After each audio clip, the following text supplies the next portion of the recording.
Hello everyone, मैं अनुराधा अपने YouTube channel सबसे विद अनुराधा में आप सभी का स्वागत करती हूँ। जैसे कि आपको पता है कि मैंने इससे पहले मेरे 5 लेक्चर हो चुके हैं और मैंने आपको मेरा जो टॉपिक चल रहा था वो अधिगम था। और अधिगम में मैंने आपको अधिगम कहते किसे हैं, अधिगम के प्रकार बताए थे, अधिगम को लेकर जो भी मनोवैज्ञानिकों ने अपने अपनी परिभाषाएं दी हैं वो बताई थी। अधिगम के पठार हो चुके थे और फिर अधिगम को प्रभावित करने वाले कारक बताए थे। चलिए, आज मेरा टॉपिक है अधिगम के सिद्धांत। क्या है अधिगम के सिद्धांत? अच्छे से आप इस लेक्चर को अच्छे से पढ़ेंगे और उसके नोट्स बनाएंगे। देखिए, पहला सिद्धांत है हमारा पर्यटन एवं मूल का सिद्धांत। ये किसने दिया था? ये दिया था थॉर्नडाइक ने। किसने? थॉर्नडाइक ने दिया था। इस सिद्धांत का प्रतिपादन 1913 में थॉर्नडाइक ने किया था। अब क्या था समझ लीजिए कि एक बॉक्स था और एक बॉक्स में जिसका नाम था समस्या बॉक्स।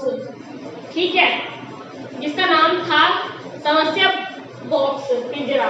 उसमें क्या है, भूखी बिल्ली को बंद कर दिया था और भूखी बिल्ली के जस्ट जो वो था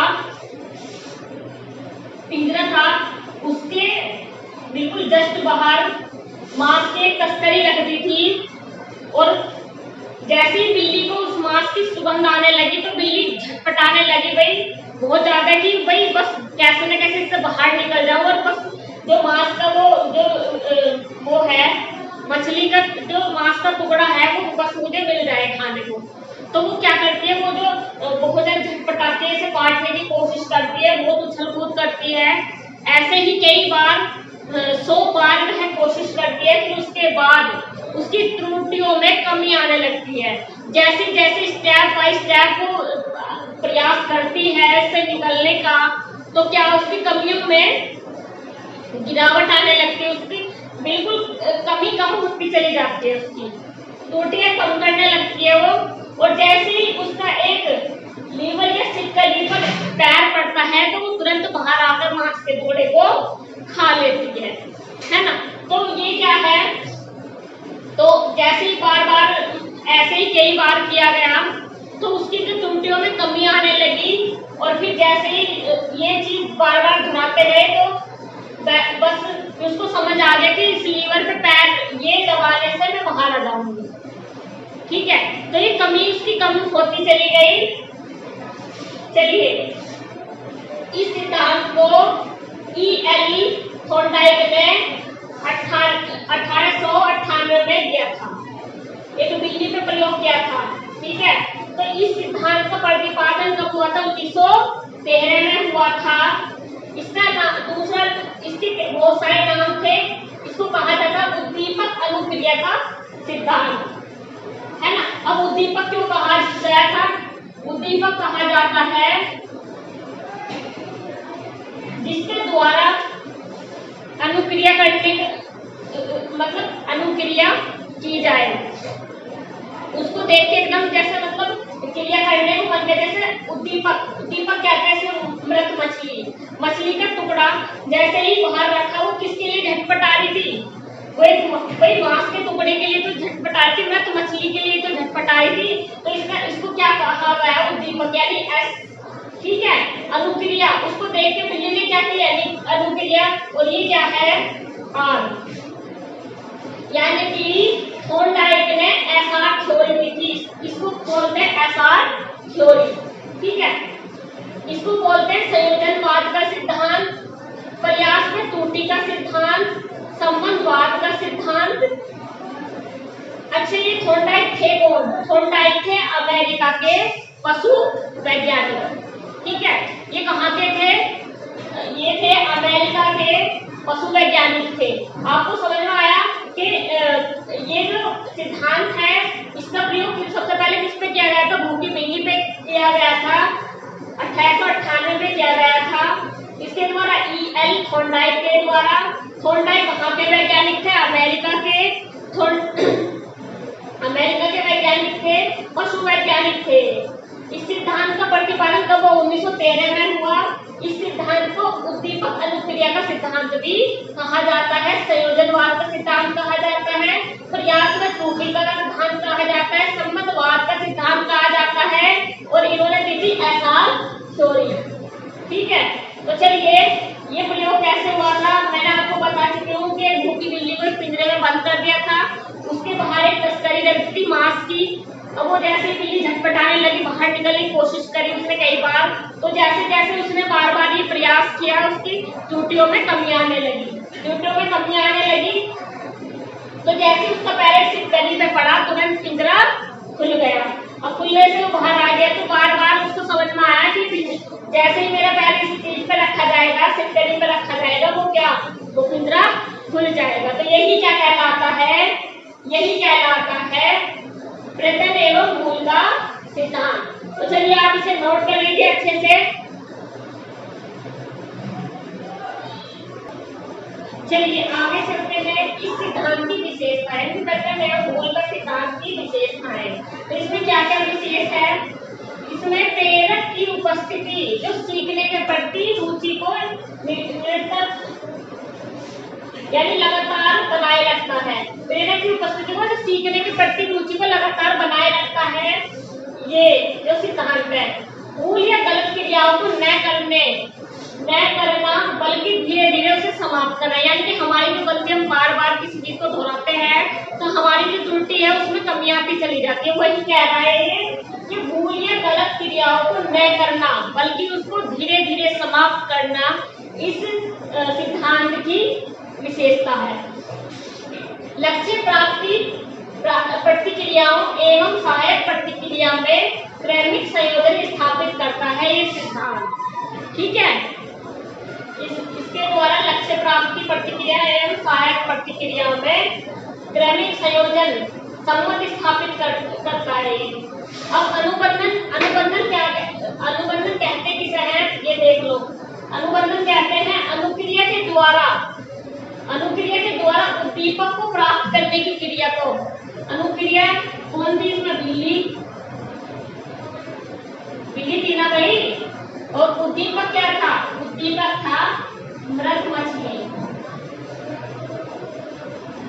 तो क्या है, अनुक्रिया के द्वारा उद्दीपक को प्राप्त करने की क्रिया को प्राणी सीख जाता है, तो यह क्या कहलाता है, अनुबंधन कहलाता है। क्या कहलाता है, अनुबंधन कहलाता है। यानी कि अनुक्रिया किसने, कौन सी, बिल्ली।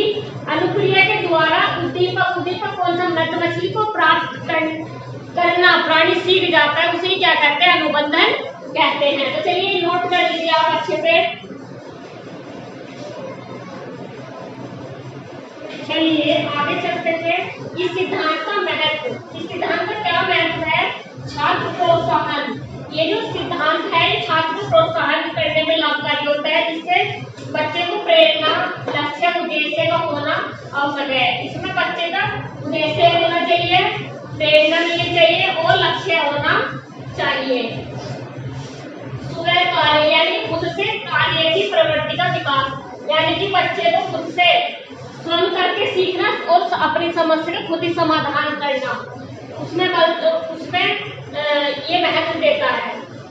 अभ्यास पर बल, ये जो सिद्धांत है किस पर बल देता है, अभ्यास पर बल देता है। छात्रों को अभ्यास करना और प्रयोग एवं महत्व बताना कि क्या है भाई ये मतलब जो चीजें वो करते हैं उसपे सबसे मतलब करने पे ज्यादा, खुद से करने पे ज्यादा बल दिया गया सिद्धांत में कि बच्चा जब अभ्यास करेगा, उसको प्रयोग करेगा, जब उसका महत्व जान पाएगा।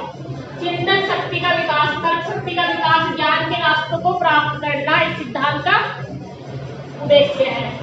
समस्या समाधान, खुद से समस्या का हल करना, ज्यादा से ज्यादा जितना वो खुद से कार्य करेंगे उसमें जो भी त्रुटि आएगी वो खुद ही हल कर सकते हैं। समय में शक्ति की बचत करना, बच्चा खुद से अभ्यास करके जल्दी सीख जाता है, आपको तो पता ही है ना, जितना वो खुद से अभ्यास करेगा वो जल्दी ही सीख पाएगा।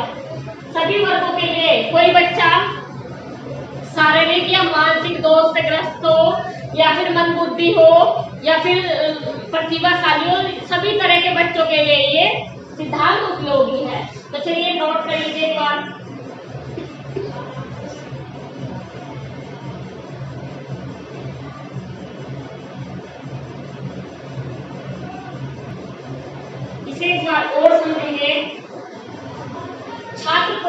प्रोत्साहन, भाई हम छात्र को कैसे प्रोत्साहन कर सकते हैं, उसे मोटिवेशन करके, उसे लक्ष्य बता के कि भाई वो पहले बच्चा खुद समझ ले कि लक्ष्य क्या है, मतलब क्या करना चाहता है लाइफ में, है ना, और उसका एक उद्देश्य होना चाहिए। उस पर ये सिद्धांत बल देता है कि पहले बच्चे का उद्देश्य निर्धारित होना चाहिए, फिर लक्ष्य प्राप्त करने की कोशिश करना चाहिए, और फिर उसके बाद उद्देश्य का प्रेरणा मिलनी चाहिए, उसके बाद वो अपने लक्ष्य प्राप्त करने की कोशिश करेगा। उसी पे ही ये सिद्धांत ने ज्यादा महत्व दिया है। खुद से कार्य करके सीखना, खुद समस्या का समाधान करना, इस सिद्धांत ने इस पर ज्यादा बल दिया है। अभ्यास पर बल ज्यादा दिया है कि खुद से करना, प्रयोग बताना, ज्यादा से ज्यादा ज्यादा से ज्यादा समझने की, सोचने की शक्ति का विकास करना, तर्क शक्ति का विकास करना, या और भी तर्क शक्ति का विकास द्वारा ज्ञान के रास्तों को प्रदान करना अच्छे से, और समस्या समाधान, खुद से समस्या का हल करना, और बच्चे को खुद से अभ्यास करके सीखना, इस पे सबसे ज्यादा बल दिया। और ये सभी वर्गों के लिए उपयोगी है, तो नोट कर लीजिए आप इसे एक बार। चलिए आगे चलते हैं। इस सिद्धांत की मेथड एवं मूल का सिद्धांत की जो सिद्धांत है कक्षा में उपयोगिता की, कक्षा में इस सिद्धांत की क्या क्या उपयोगिता है। ये बच्चों को बार बार प्रयास करवाना चाहिए, बच्चों से त्रुटि संभव हो जाती है, ठीक है। शुद्ध उच्चारण बालक इस सिद्धांत से ही सीखता है, यानी कि बच्चों को बार बार प्रयास करवाने पर उसकी त्रुटियों में कमी आ जाती है। एक समय ऐसा आता है उसकी गलतियां ही खत्म हो जाती है प्रयास करने पे ही, ठीक है। बच्चों को त्रुटि संभव हो जाती है, यानी कि बच्चों की कमी पता चल जाती है कि बच्चों को बार बार कहाँ कमी कर रहा है बच्चा, है ना। शुद्ध उच्चारण बालक इस सिद्धांत से सीखता है, तो आप इसे एक बार नोट कर लीजिए।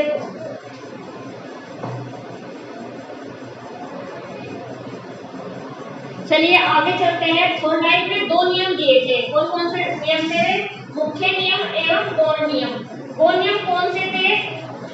गौण नियम कितने दिए थे उन्होंने? 5 दिए थे। पहला कौन सा था? बहुक्रिया का नियम। दूसरा क्या था? आंशिक क्रिया का नियम। तीसरा साचार्यात्मक स्थानांतरण और रुचि या मनोवृत्ति का सिद्धांत। सादृश्य अनुक्रिया का नियम, ठीक है। तो ये पांच गौण नियम दिए थे उन्होंने, कौन कौन से? बहुक्रिया का नियम, आंशिक क्रिया, साचार्यात्मक स्थानांतरण और रुचि या मनोवृत्ति का सिद्धांत या सादृश्य अनुक्रिया का नियम। तो ये 5 किसने दिए थे? थॉर्नडाइक ने दिए थे। तो मुख्य नियम और गौण नियम, ये कौन से नियम है? ये है गौण नियम। गौण कितने थे? ये दिए हैं 5। कितने? 5, ठीक है। तो चलिए इसे नोट कर लीजिए। चलिए आगे चलते हैं। दूसरा दिया था मुख्य नियम। मुख्य नियम में उन्होंने कितने नियम दिए थे? 3। कौन कौन से? तत्परता का नियम, यानी कि इसमें बच्चों को कुछ भी सीखने के लिए हमेशा तत्पर रहना चाहिए। बच्चा जब किसी काम करने के लिए सक्रिय रहेगा तो फिर क्या वो अच्छे से सीख पाएगा, अच्छे से उसका अधिगम हो पाएगा। तो पहले क्या है कि बच्चा सीखने के लिए हमेशा तत्पर रहना, हमेशा तैयार रहना चाहिए। दूसरा है अभ्यास का नियम। दूसरा, बच्चा अपनी जैसे ही चीजों का अभ्यास करता रहेगा, उसकी त्रुटि में कमी आती चली जाएगी। एक अवस्था ऐसी आएगी कि उसकी त्रुटि खत्म हो जाएगी। प्रभाव का नियम, बच्चे को हम जितना हमने सिखाया, बच्चे को कितना अभ्यास किया, उस चीज का बच्चे पे कितना इफेक्ट पड़ा, कितना प्रभाव पड़ा, उसने कितना सीखा, कि क्या क्या कमियां आई उसने कितने जानने की कोशिश की, वो कितना समझ पाया, वो सब इस नियम में आता है। अधिगम का इस पे कितना प्रभाव पड़ा, उसने कितना सीखा, सब कुछ, ठीक है। तो चलिए इसे नोट कर लीजिए एक बार।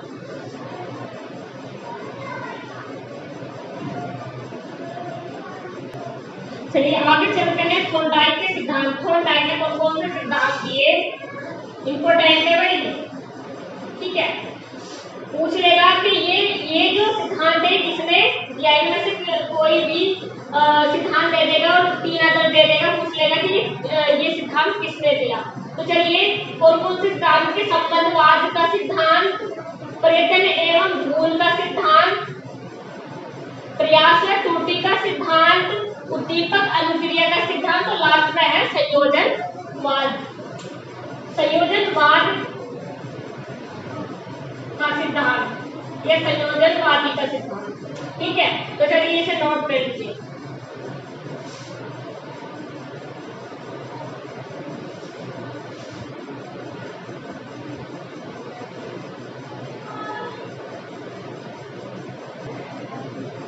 चलिए दूसरा सिद्धांत है हमारा संबंध प्रतिक्रिया का सिद्धांत।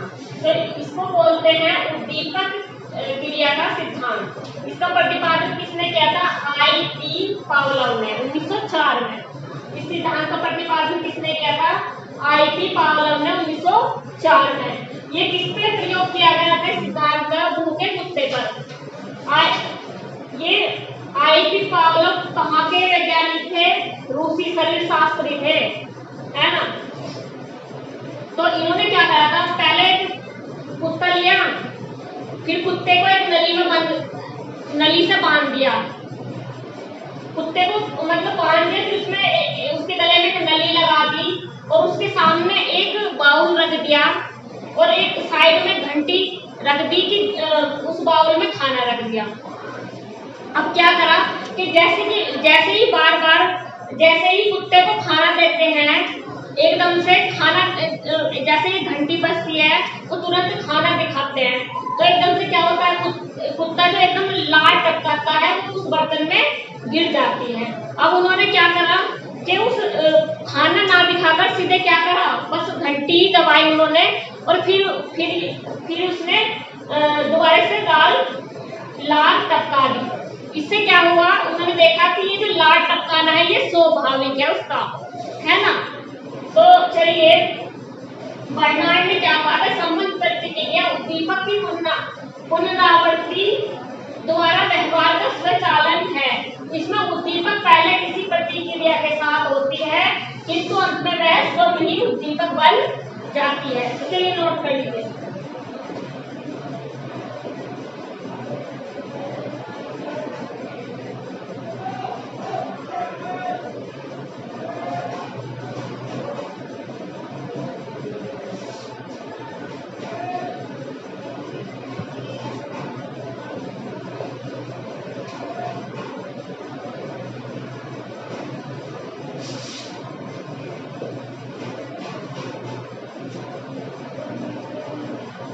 चलिए आगे चलते हैं। इस सिद्धांत को ग्राफ के द्वारा समझिए, ठीक है। स्ट्रक्चर के इसके द्वारा समझिए कि क्या है ये जो स्वाभाविक उद्दीपक था वो क्या था? भोजन। इस सिद्धांत में जो स्वाभाविक उद्दीपक था वो था भोजन, और स्वाभाविक प्रतिचार था इसमें लार, और स्वाभाविक उद्दीपक क्या था इसमें? घंटी। क्या था? घंटी। एक मिनट,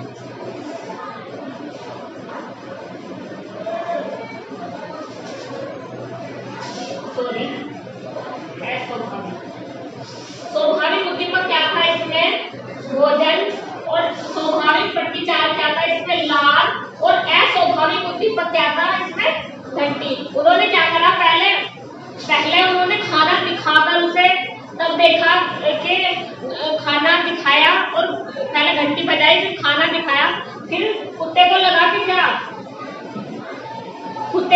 के फिर एकदम से जैसे मतलब एकदम से लार टपक गई खाना देख के। फिर उसके बाद यही प्रोसेस दोबारा किया गया, उसे खाना नहीं दिखाया गया, ओनली घंटी बजाई गई, तो कुत्ते को लगा खाना मतलब घंटी बजाने से खाना आता है। तो फिर उसने क्या करा? फिर लार उसने टपकाई, फिर उससे क्या हुआ कि उन्होंने देखा पावलोव ने कि ये जो क्रिया है ये स्वाभाविक है, लार टपकना स्वाभाविक है। तो चलिए पावलोव की अनुबंधन विधि का वर्णन किसने किया था? मर्कस एवं एंड्रेफ ने किया था, है ना। तो नोट कर लीजिए आप इसे।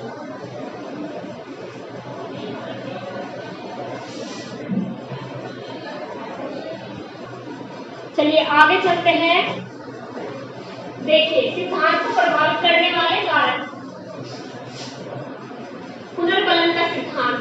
अब क्या है पुनर्बलन, क्या है भाई, हम एक तो बच्चे को शाबाशी दे रहे हैं कि बहुत बढ़िया भाई तुमने बहुत अच्छा काम करा है, तो ये है सकारात्मक पुनर्बलन, ठीक है। और हम एक वो हमसे कुछ पूछने गया, हमने डांटे तो चल ये क्या बदतमीजी है, ये क्यों पूछ रहे हो, ये कुछ भी वो होता है कि तुम नहीं कर पाओगे, तुमसे नहीं होगा कुछ नहीं, ये सब ये होता है नकारात्मक पुनर्बलन, ठीक है। तो चलिए एक अभ्यास पे बल देता है, ये सिद्धांत समझा है कि जितना अभ्यास करोगे उतना ही त्रुटियां कम होगी। एक समय पे बल देता है कि कम समय की बचत के लिए एक शांत वातावरण होना चाहिए, है ना। प्रेरक के रूप में बल देता है सिद्धांत बच्चे के और मानसिक स्वास्थ्य पर बल देता है। तो चलिए नोट कर लीजिए।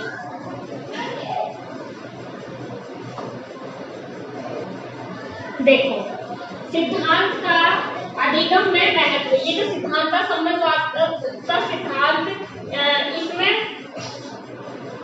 इस सिद्धांत का अधिगम पर क्या क्या महत्व है अधिगम में, ठीक है। तो स्वभाव निर्माण, ये जो अधिगम है ये बच्चे के स्वभाव का निर्माण करता है, ठीक है। कैसे कि बच्चा अच्छा है, मतलब ज्यादातर स्वभाव निर्माण बच्चे के स्वभाव का निर्माण करता है, ठीक है।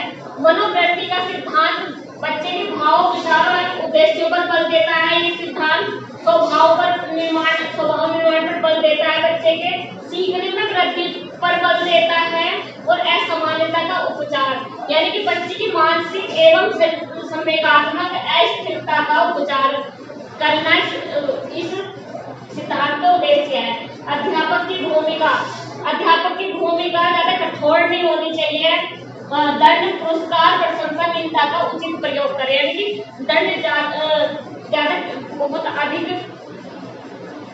पुरस्कार प्रशंसा करें, अच्छा पुनर्बलन दे, निंदा का उचित प्रयोग, इन सब चीजों का उचित प्रयोग करते हैं। तो ये सारे क्या है सिद्धांत की अधिगम में महत्वता है ना। तो चलिए नोट कर लीजिए। इससे आगे हम आपको अगले नेक्स्ट लेक्चर में बताएंगे, ठीक है। तो आप ये अच्छे से नोट करेंगे, आई होप कि आप अच्छे से अपने नोट्स बनाएंगे जो कि आपके आने वाले एग्जाम टाइम में आपको बहुत लाभ देंगे। तो चलिए धन्यवाद।